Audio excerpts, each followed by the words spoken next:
big one.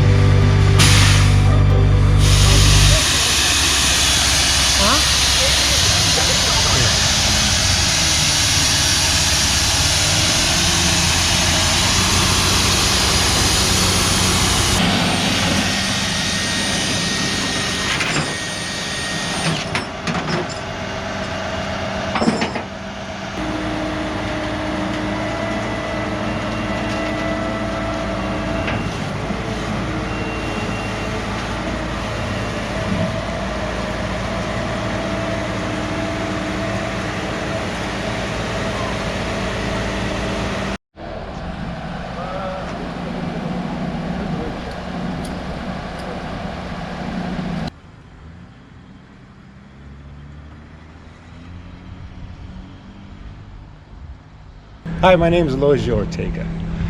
And what do you do? I paint murals for a living. How long you been doing it?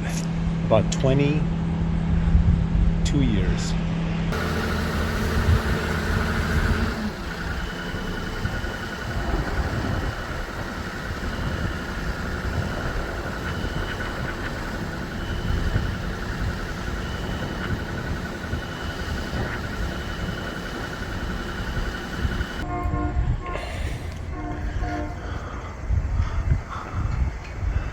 So what is that stuff you're putting on? It's called Luxon Masonry Primer.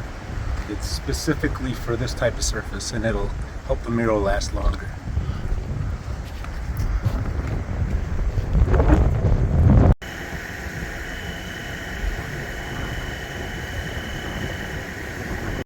So how do you even start? Well, I've got a design, but the best way to start is you block in the biggest color shapes possible.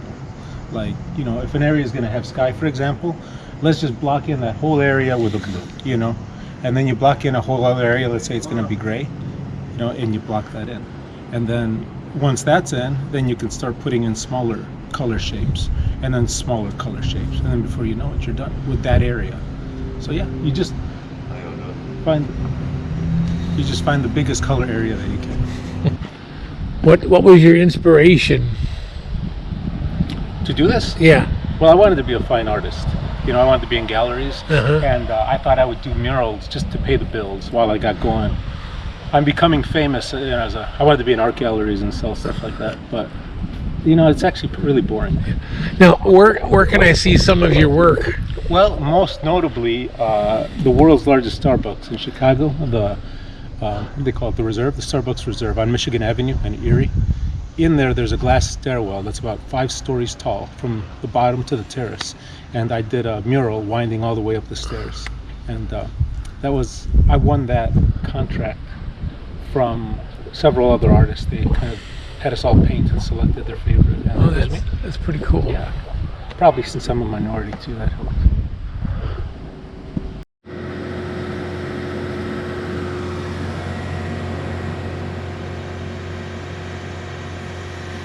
Here, I can see it now. It looks pretty minuscule. Yeah, but it's enough for me to guide me. Yeah. So I'm gonna, when I finish putting on the lines in a bit, I'm gonna go in with the first layer of blue at the top, you know. And that'll be the sky? Yeah. Ooh, isn't that blue nice? Yes. It's gonna stand right out. Tell me what you got here. So this is really cool. Check it out. Here. So I made it a little translucent. I'll get through. You can see the windows, right? Uh-huh. Okay, so these are my lines for the clouds. Oh, yeah. Okay. But what's really cool is you're like, how do I know where to put this line when I'm up there? Okay. Yeah. Like this one. See this line, how it ends, that dark line? Okay. Yeah. Go straight down.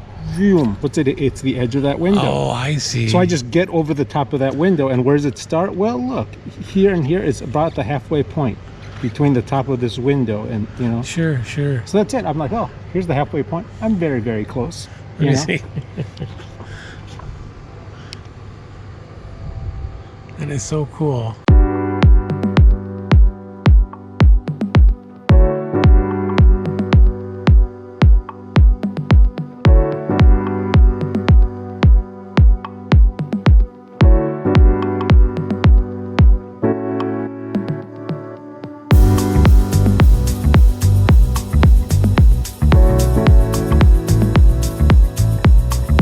What was your Huh? No. Trump What was your first mural? Oh, my first mural. My first official mural for myself when I went into business. I had worked for a decorator and I did a bunch of little murals, kids' rooms and stuff. But my first mural is the one that made me quit working for the decorator. Somebody wanted to surprise her husband with, he'd go hunting every year for elk. And so while he was away hunting, she wanted me to paint him a mural of wherever it is that he hunts elk, you know, Arizona or someplace like that, you know, all grassy. So while he was gone, I actually took, and this was my idea, I took the elk heads that he actually had and I painted in the bodies. And then I did the landscape behind the bodies. So from the right angle when you walked in, you saw the entire elk standing on this ridge, and the background was, you know, all these, the whatever that place is.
How do you think this mural will affect the community? Well, I think this area used to be a little bit bleak. It was an old building and it was gray and just not pleasant to look at. So whereas before they walked by a bleak area, drove by it, now it's going to be a beautiful area. And you know, that's just that there's no quantifying the difference between the two, you know. And I just think it'll be lovely experience for everybody.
So what mural are you most proud of and why? Well, there's the world's largest Starbucks in Chicago on Michigan Avenue. I won that project, and that one, when people hear about it, it gave me a lot of credibility. I also beat out a competitor who had once taken a mural from me because he was famous, so they gave the mural to him instead of me because they didn't know me. And then at the end of the project at Starbucks, one of the designers said, "Hey man, that guy, a famous muralist, is outside. He wants to come in and see," but he wasn't allowed. I go, "Why does he want to see it?" And he goes, "Oh, you beat him out for this mural." So that was like redemption arc. So that's the one. Perfect.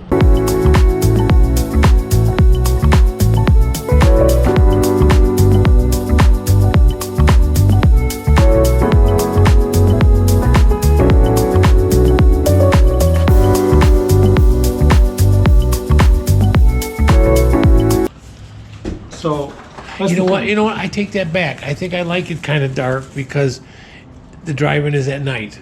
Exactly. Yeah, and it pops. So it's got to fade. I need it to feel like dusk. I don't want it to be a night scene, to be honest. Sure. Because that's kind of the magical time when everybody's waiting for it to, you're there, the sun's about to go down. Right. And then You're getting everybody's your popcorn, and the kids are jumping around. Yeah. So I kind of use this as a little bit of inspiration. Oh, there you go. But, I'm going to put a little bit of this down at the bottom, Oh, that would be awesome. I see what you're saying. See what I'm saying?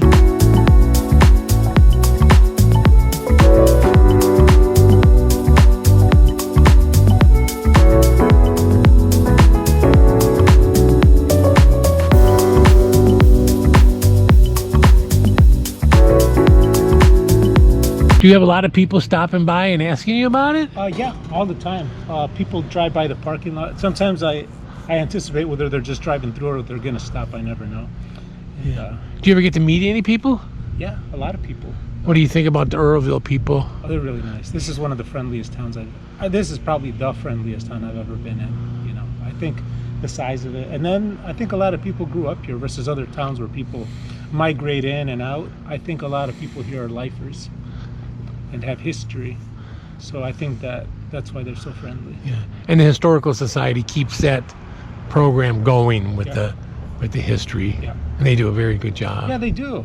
Oh my gosh, I've never seen a historical society so Involved. I know. Yeah. Yeah.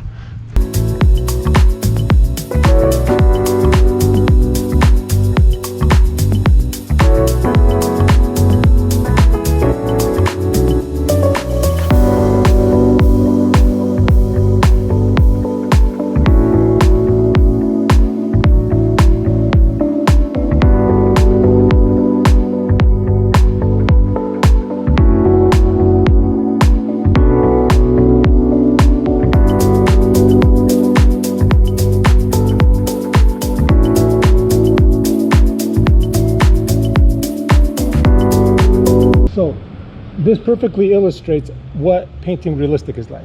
Those dark silhouettes of the cars, okay, without any light in the world, that's what they look like. Just black, right? So you introduce a little bit of light over on the horizon and it reflects onto it, okay? And then on this side, can the horizon light hit the cars? No. Right. So what's the only light that can hit the cars? The sky, up above. Right. So on one side, it's going to be the glow from the sky on the cars, and on this side it's going to have the blue from the sky, and that's it, and it will look real just because of that.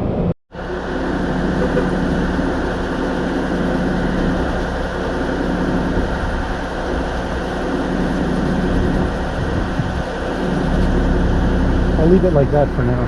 Sure.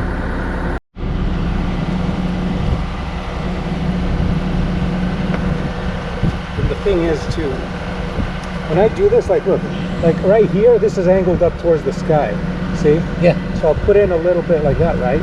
But I won't do much. And the reason I won't do much at times, and other cars I will, and some places yes, some places no. And the reason you want to do too much is people's imagination will fill in the detail. So, they'll see more than if I was to perfectly render this thing, that'd be it. It's done. There's nothing else. People would see everything. But if I leave it vague, their eye thinks it fills in areas. That makes sense.